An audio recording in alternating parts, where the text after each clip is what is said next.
당신의 삶의 잔잔한 물가와 같은 평온함이, 당신의 삶에 쉴 만한 푸른 초장과 같은 쉼이 오늘 하루도 가득 넘치시길 소망합니다.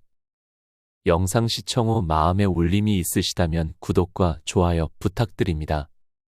오늘은 인생을 살아가면서 찾아온다는 대운에 대해 이야기해 볼까 합니다. 단순한 미신이나 꿈에 관한 이야기는 아닙니다. 태어날 때부터 타고나는 운은 1%에 불과하다고 합니다. 재능 혹은 부모의 재력 등등은 단 1%에만 영향을 준다고 하죠.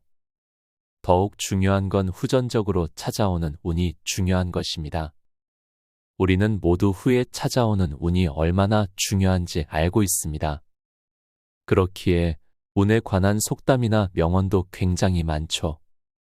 기회운이란 앞에만 머리카락이 있고 뒤에는 없는 사람과 같다. 앞에 있을 때는 잡을 수 있지만 지나치면 잡을 수 없기 때문이다.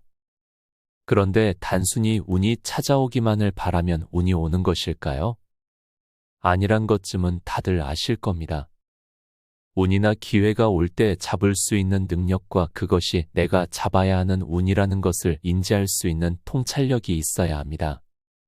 이런 운을 잡기 위해 열심히 사주를 보러 다니고 점집에 가는 경우도 많을 것입니다.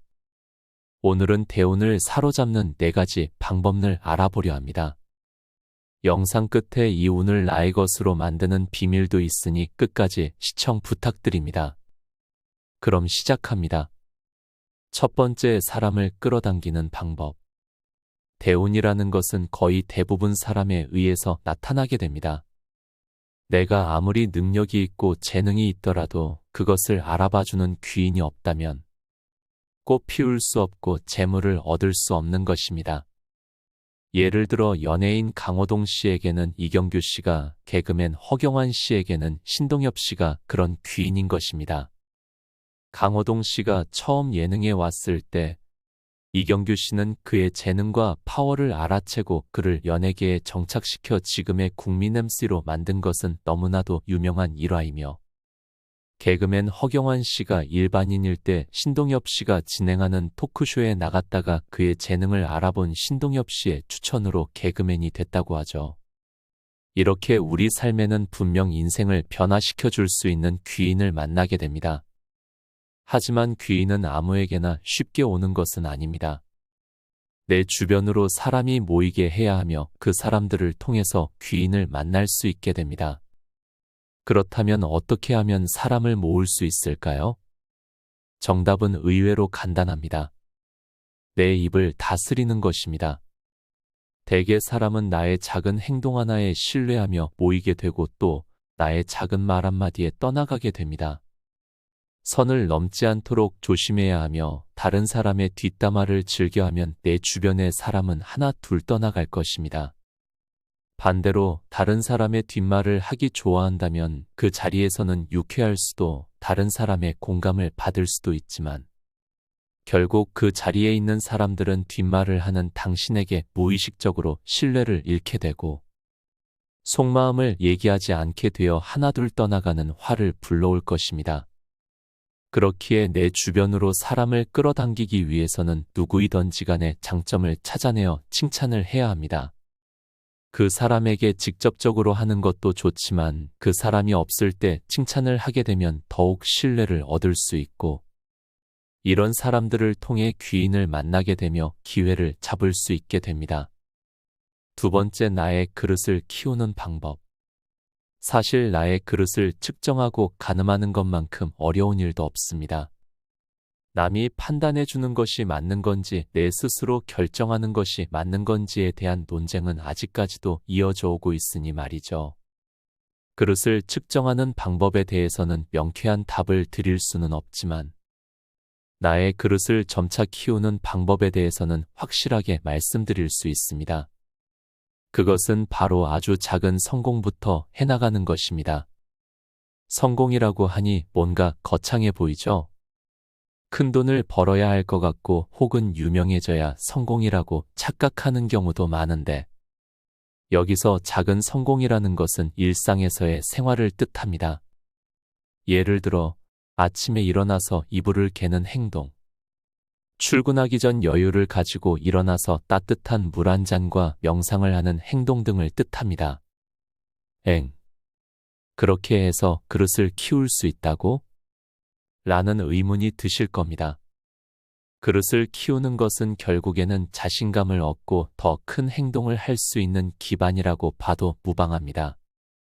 아침에 일어나서 이불을 개는 것, 짧게라도 명상을 하는 것을 일종의 퀘스트라고 생각하고 실행하기만 하면 됩니다. 이불을 개고 나서 와우, 오늘 이불 개기 성공. 명상을 한 후에 오늘 명상하기에 성공. 이렇게 작은 성공을 계속 해나가시면 됩니다. 그렇게 성공에 대한 자신감이 붙을 경우 성공의 크기를 조금씩 늘려가면 되는 것입니다. 예를 들어 이번 주에 유튜브 영상을 하나 업로드 해보겠어. 그 후에 업로드를 하면 그 영상이 대박을 치던 한 명도 보지 않던 그것이 성공인 것입니다. 저 또한 처음 영상을 만들고 올릴 때는 50분도 보지 않으셨지만 업로드하는 작은 행동을 매일 성공하게 되니 지금은 그래도 2,000명 가까이 되는 분들이 봐주고 계십니다. 그래서 저는 구독자 1만 명이라는 중간 정도의 성공을 삼았습니다.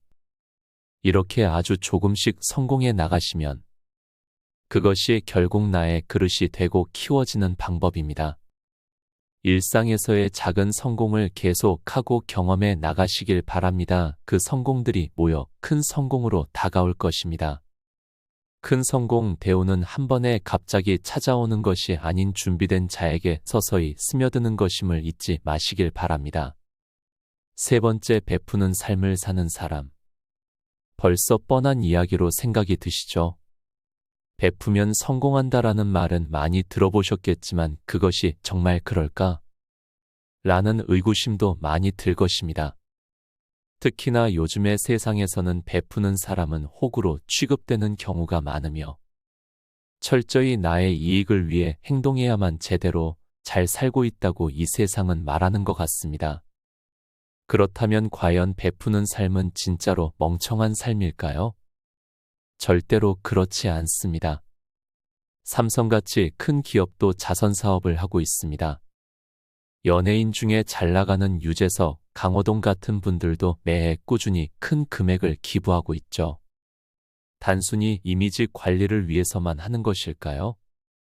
아마 이들은 베풀므로써 더 크게 들어오는 것을 경험하였을 것입니다. 베푼이 더 크게 돌아오더라. 이것은 판타지 같은 이야기가 아닌 확실한 팩트입니다. 아주 작은 금액이라도 베푼다면 그것을 돌아오게 되는 것이 이 세상이 자연적인 이치입니다. 종교를 믿던 믿지 않던 이것은 누구에게나 동일합니다. 기독교인들은 특히나 베풀수록 더 크게 돌아온다는 것을 알기에 사회 각 계층에서 어려운 사람들을 위해 나눔과 봉사를 하고 있습니다. 또한 단순히 돈을 나누는 것이 베푸는 것의 전부라고 생각하지 마시고 주변 이웃에게 따뜻한 밥 한 끼, 말 한마디 하는 것도 온정을 베푸는 일이라고 생각하면서 하루를 살아보시길 바랍니다. 베푸는 것보다 더 크게 돌아오는 것임을 체험하실 겁니다. 여기서 에이 말도 안 돼 하고 넘기시는 분이 있을 것이고 한번 베풀어 볼까 하시는 분들이 계실 겁니다. 대운이 찾아오고 재물이 찾아오는 것은 바로 여기서 차이가 발생합니다. 속는 셈 치고 해보는 실행하는 사람과 해도 안 돼 라면서 실행조차 하지 않는 사람. 이 둘 중에 대운은 누구에게 찾아올 확률이 클까요? 물론 실행했다고 해서 100% 찾아오는 것은 아닐 수 있으나 아예 실행하지 않은 사람보다는 10%라도 찾아올 확률이 더 늘어나는 것입니다. 아주 작은 금액이라도 마음이라도 나누고 베푸어 보시길 바랍니다. 여러분의 삶에 생각지 못한 기회가 찾아올 것입니다. 네 번째, 정언과 정동. 한자풀이 그대로 말하자면 바른 말과 바른 행동입니다. 벌써 따분하죠? 요즘같이 험한 세상에서 바른 말과 바른 행동하면 사회 부적응자로 취급될 수도 있습니다. 이태원 클라스라는 드라마를 아시나요? 저도 얼마 전에 아들 녀석에게 추천받아서 정주행하게 된 드라마인데 간단히 요약하자면 자신의 신념을 목숨을 생각하고 있는 주변에서 아주 답답해하는 주인공 박세로이의 성공기를 담은 이야기입니다. 저는 이 드라마를 보면서 드라마인이 가능한 이야기라고 생각이 들지 않았습니다. 그 이유는 대부분의 사람들은 신념이 있더라도 상황에 따라 손바닥 뒤집듯 그 신념을 바꾸기 때문입니다. 드라마 주인공인 박세로이처럼 끝까지 신념을 지켜나간다면 분명 재물과 기회가 올 것이라고 확신하게 되었습니다. 물론 드라마이기에 주인공이 끝까지 신념을 지켜나간 것도 맞을 수 있지만 유재석 씨 이야기를 해보려 합니다. 그가 무명 시절 하나님, 부처님 등 모든 신들에게 빌었다고 하죠. 딱 한 번만 자신에게 기회를 달라고 그 기회를 얻은 후 성공한 다음 내가 지금의 절박함을 잊고 나만을 위해 살아간다면 언제든 망하게 해도 좋다고 했다고 합니다. 유재석 씨는 그때 세운 신념과 결심을 20년이 넘는 지금까지 유지하며 지키려 애를 쓰고 있기에 지금도 최정상의 자리에서 국민들에게 사랑받는 MC가 되었습니다. 바른말과 바른 행동은 고지식하고 꽉 막힌 유들이 없는 사람이 아닙니다. 그것은 이 세상 사람의 90%는 하지 못하는 용기 있는 행동입니다. 거창한 신념이 아니라도 좋습니다. 나는 무슨 일이 있어도 뒷욕을 하지 않겠다라는 신념을 세웠다면 꾸준히 지켜나가 보시길 바랍니다. 바른 말과 바른 행동으로 얻게 되는 기회가 대운을 경험하실 수 있으실 겁니다. 오늘은 대운이 찾아오게 만드는 4가지 방법에 대해 알아보았습니다. 대운이 오기 전 크게 나타나는 징조는 벅차게 행복한 감정과 과분한 사람들이 찾아온다는 것입니다. 내 마음이 척박하고 메말라 있다면 이런 행복과 사람이 찾아와도 알아채지 못하고 떠나보낼 수밖에 없는 것입니다. 일상의 작은 행동에서의 성공부터 타인으로 하여금 신뢰받기 위해 오늘 하루를 정진해 보시길 바랍니다.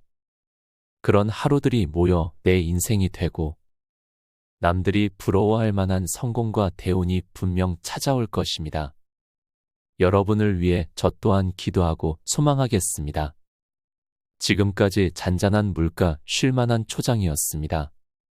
시청해 주셔서 감사합니다.